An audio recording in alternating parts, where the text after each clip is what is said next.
अस्सलाम वालेकुम दोस्तों लोकतंत्र की सबसे बड़ी ताकत है आपका वोट। लेकिन अगर यही वोट चोरी हो जाए तो सोचिए, आप सुबह सुबह उठकर वोट डालने जाते हैं, ईवीएम पर बटन दबाते हैं और शाम को नतीजे आते हैं, लेकिन आपके वोट का कोई हिसाब ही नहीं है। क्या ये लोकतंत्र की हत्या नहीं है?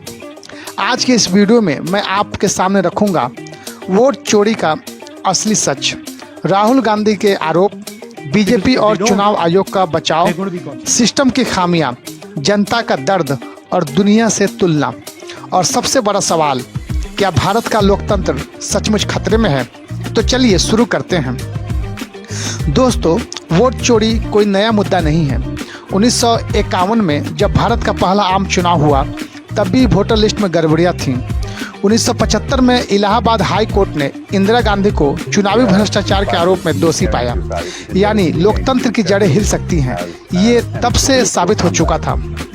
1990 के दशक में तो बूथ कैप्चरिंग भी आम थी। उत्तर प्रदेश और बिहार के चुनावों में बंदूकधारी लोग बूथ पर कब्जा कर लेते थे, लोगों से वोट छीन लिया जाता था।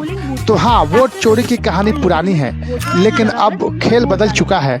अब ये बंदूक वाला बूथ कैप्चर नहीं बल्कि डेटा वाला बटन कैप्चर है। अब आते हैं आज के दौर में। आज वोट चोरी कैसे होती है? वोटर लिस्ट में डुप्लीकेट नाम, डेड लोगों को जिंदा वोटर में रखने का काम, माइग्रेट जो लोग हैं जो शहर छोड़ चुके हैं उनके नाम भी नहीं हटते, और सबसे खतरनाक सीसीटीवी और डाटा मैनिपुलेशन। कई बार ग्राउंड रिपोर्ट्स में लोग कहते हैं मेरा नाम लिस्ट से गायब था, मैं वोट डालने गया लेकिन कहा गया कि मैंने पहले ही वोट डाल दिया है। ये मामूली गलतियां नहीं हैं, ये लोकतंत्र के लिए जहर है। राहुल गांधी के जो आरोप हैं उसके बारे में अगर हम चर्चा करें तो 27 अगस्त 2025 को राहुल गांधी ने प्रेस कॉन्फ्रेंस की और बड़ा आरोप लगाया।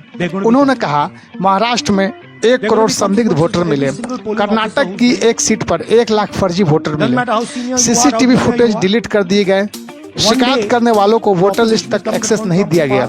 राहुल गांधी बोले बीजेपी का असली गुजरात मॉडल है वोट चोरी मॉडल, और उन्होंने दावा किया कि अगले 6 महीने में मैं ठोस सबूत लाऊंगा। मतलब ये मुद्दा अब शुरू हुई है। विपक्ष की जब आवाज की बात करें तो राहुल गांधी अकेले नहीं है। शशि थरूर ने साफ कहा democracy is too precious, we can not let it be destroy. दूसरे विपक्षी नेताओं का भी कहना है ये लड़ाई किसी पार्टी की नहीं, पूरे भारत की है। लेकिन बड़ा सवाल ये है, अगर विपक्ष इतना गंभीर है तो क्या वो एकजुट होकर सड़क पर उतरेंगे, या फिर ये मामला सिर्फ ट्विटर और प्रेस कॉन्फ्रेंस तक ही सीमित रहेगा? और बीजेपी और इलेक्शन कमीशन ऑफ इंडिया का जवाब जो आती है उसमें कुछ बातें इंपॉर्टेंस है जो आप तक पहुंचा रहा हूं। अब सुनिए बीजेपी और चुनाव आयोग का जो पक्ष है वो। बीजेपी कहती है ये सब निराधार आरोप है। अमित मालवीय ने राहुल गांधी को कहा इंडस्ट्रियल स्केल लायर। उनका कहना है कांग्रेस हार का बहाना ढूंढ रही है। इलेक्शन कमीशन ने भी सख्त जवाब दिया। उन्होंने कहा 1951 से एक व्यक्ति एक वोट का सिद्धांत लागू है, अगर सबूत है तो तुरंत पेश करो, वरना ये सिर्फ जनता को गुमराह करना है। यानी सरकार और आयोग दोनों कह रहे हैं सब कुछ क्लीन है, लेकिन सवाल वही, अगर सब क्लीन है तो पारदर्शिता से डर क्यों लग रहा है? असलियत और जो हकीकत है वो आपके सामने क्या है? अब असलियत कहाँ है? दोस्तों, वोटर लिस्ट का मैनेजमेंट भारत में बहुत ख़राब है। कई बार एक ही नाम 2-3 जगह लिस्ट में होता है। कई मृतकों के नाम सालों तक बने रहते हैं। माइग्रेंट्स जो माइग्रेशन वाले लोग हैं उनकी जगह घोस्ट वोटर्स बनते हैं। और सीसीटीवी फुटेज डिलीट होने का मतलब साफ है, कुछ तो छिपाया जा रहा है। मतलब धांधली हो रही है या नहीं ये अलग बहस है, लेकिन सिस्टम कमज़ोर है ये बिल्कुल साफ नज़र आ रहा है। जनता पर इसका क्या असर पड़ेगा? अब सबसे ज़रूरी सवाल, इसका असर किस पर पड़ता है? आप पर।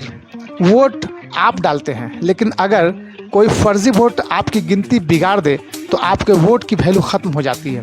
सोचिए, करोड़ों लोग वोट डालते हैं, लेकिन अगर लाखों फर्जी लोग जुड़ जाएं तो नतीजे कितने बदल सकते हैं।